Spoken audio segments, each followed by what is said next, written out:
Nkwaniriza nnyo nateera wano ku Luganda Radio Podcast, omwanjuzi omuteesiteesi era omutontomi wo nga bulijjo Martin Moganzi komyewo nateera n'omutwe gwaffe omulala ogw'akatabo kaffe kano Zinunula Omunaku, omutwe namba 15 ogugamba nti Tutta, Omukago ne Mirembe.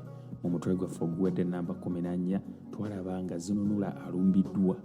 Ebyaddirira tetunnaba kubimanya, naye ate omwanjuzi omuwandiisi atugamba nti tugenda mu mutwe ogugamba nti Tutta, Omukago ne Mirembe.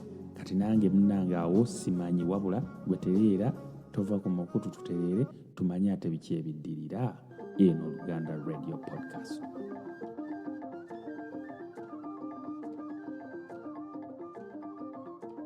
Zinunula Omunaku, omutwe ogwe15, Tutta, Omukago ne Mirembe. Ebyewuunyisa nga bwe bitaggwa mu nsi, na kino kyanneewuunyisa nnyo. Olwali olwo nga tugenda wa muyodi olw'egguloggulo tuwayeemu era tweyongere n'okulwana. Tuba tuli eyo nga Mmeeya, Mirembe ne Najja bagobye.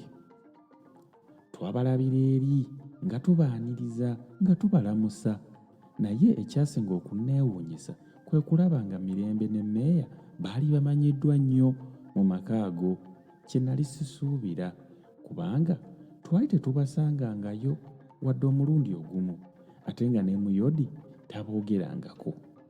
Okuggyako luli lwe namunyumiza oluyombo lwa Mirembe ne kagulu ka nkwale, era ne lwe yannyingizaamu ekirowoozo eky'okuyigga n'okulwanyisa amafumu n'engabo. Emboozi eba egudde amakerenda, Mirembe kwe kumbuuza gye nali mbulidde, era nange okwandibadde nga okumwanukula ne mmubuuza ekibuuzo kye kimu. Ng'asiriikiridde okumala akabanga nanziramu nti, nali gye ndi, y'ombuuza ki? Manyanga wagamba nti nkwesibako so nga gwe tonjagala. Kino kyanzigya enviiri ku mutwe era kyansuula wala kubanga nali sikyogerangako. Nayagala mmubuuze eyamubuulira ekyo, naye teyaŋŋanya na nkwata nakyo ambavumbavumba nti nedda teweegaana. Bw'onoovaawo nga weegaana nti tolina na muwala mukwano gw'oludda eyo, n'asongayo olunwe nga bw'abiina ensige. Ne mmunnyonnyola nti omuwala taliiyo era ebigambo biri nze sibyogeranga. Ye kwe kuddamu nti kale kiwedde, tunyumye ebirala. Ddala kino kyanteeka nnyo, kyenava njagala nnyongere okumunnyonnyola, nange annyinyonnyole tutegeeragane ku nsonga eyo. Mba naakawogerayo ekigambo kimu n'aŋŋamba nti ssebo, no amalusu go gagendera ki? Nze ebyo nabimaze sikyabiddamu. Leka n'okukusagulira nkusagulire. N'asituka n'afuluma. Kino kyannema okugumiikiriza. Aba atuuka mu luggya ne mmulumba ne mukwata emikono mu biseke ne munyeenya. Ye nno ng'olwo atunudde ku ttaka, ne musaba antunuulire, naye n'asitula mpola amaaso ge okutuusa lwe gaasisinkana agange, n'ayogera mu ddoboozi erisinga obukambwe nti, mwana wattu nno nta, ojja kummenya emikono, era laba giigino girungudde, genda eri mu mikwano gyo, nze nvaako. Naye abasajja temuli bantu era temulina mwoyo. Kwe kumubuuza oba mu mazima yalowooleza ddala nga simwagala. Okwandibadde okunziramu yansaba nneme kumuteganya kubanga yali amanyi byonna, anti ng'asirika naye amanya. Eyannimirira enkumbi yalina njogi era n'ebigambo eyabirunga omunnyo yagunoza. Mba nsigadde kumira mangota, Meeya kwe kujja n'annyamba nga bw'ajjukiramu akatono nti, bannange, gwe lwaki mwannyinaze omuwaayiriza nti takwagala? Nze mmanyi akwagala nnyo, mpozi gwe tomwagala. Ko Meeya, nze ye nno gwe wandigambye oti enkima esala ogw'ekibira, ddala mwannyoko ono tonjagala? Meeya, bannange, akwagala. Oyagala akwagala atya? Akukolera ki era akuwa eki? Wano ne Mikolo we yayingirira mu mpaka, kubanga naye yali yazze dda ng'ayimiridde awo ku bbali, n'agamba Meeya nti, nedda, oli tomuzibiikiriza buzibiikiriza. Ndowooza era waliwo ensonga emwogezezza ebyo. Mirembe, ya gwe wamma ssebo, weeri. Zinunula, nsaba ekintu kyonna ky'oyagala olabe oba naakikuwa, olyoke otegeere okwo oba nkwagala oba sikwagala. Ye nga tannaba na kukisaba, nze olw'okwagala okumukakasa nga bwe mwagala, saalowooza na ku kyanaasaba, wabula nakkiriza bukkiriza nga bwe nja okukimuwa. So nno kiba kiseera kirala ndowooza sandikiriza kigambo kya buzibe bw'amaaso kityo, naye mu kiseera kino saalina kirala kyakumponya. Mirembe kwe kutegeeza nga bw'atajja kuteganyiza bwereere kusaba kantu konna, era nga nange bwe sisaanidde kwemalamu, ng'ate mmanyi nti sisobola kumuwa kyanaasaba. Nze ne neeyongera okuggumiza obweyamo bwange. Yalaba nnyongedde okukikakasa, n'aŋŋamba nti, kyangu tugende awali abakulu nkikusabe nga nabo balaba, naye onooswala bwe kinaakulema. Bwe twatuuka awaali muyodi ne ku lwawo, Mikolo n'annyonnyola empaka nga bwe ziri era nga bwe baali balindirira okuwulira ekisabibwa. Mirembe kwe kugamba nti, kale oba onjagalira ddala, tutte naawe omukago.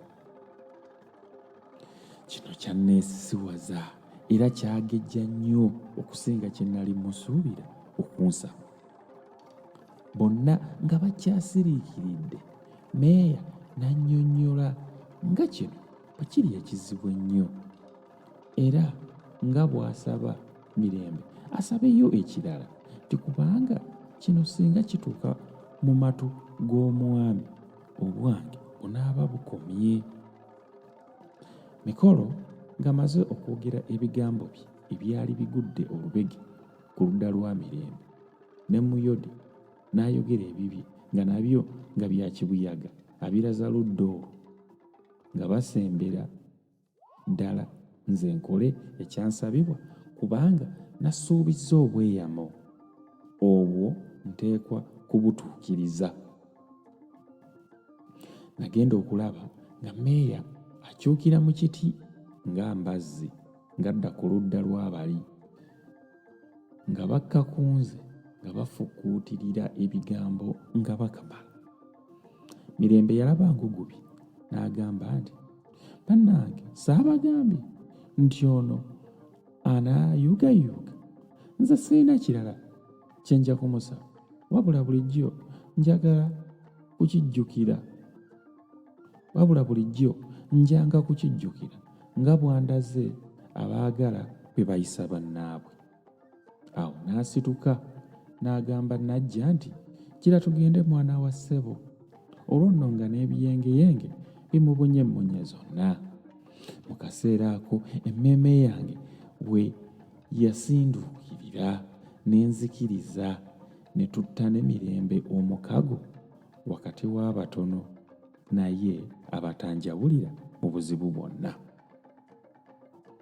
Nga wayiseewo emyaka 10 ddala, Mirembe n'ambuulira ekyamuwaliriza okutta nange Omukago, era n'ankakasizza ddala nga ye yalengera wala nnyo okunsinga.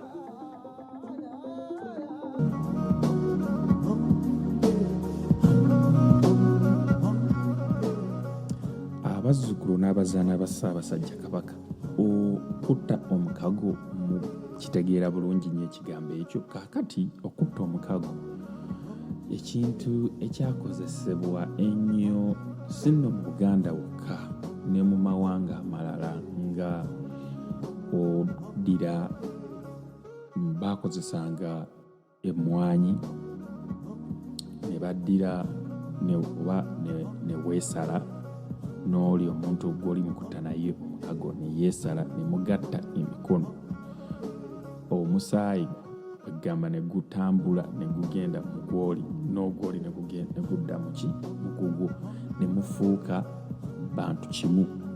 Abaganda baakikozesanga nnyo okugandawaza abantu abaali nga bavudde mu mawanga amalala ne batta Omukago.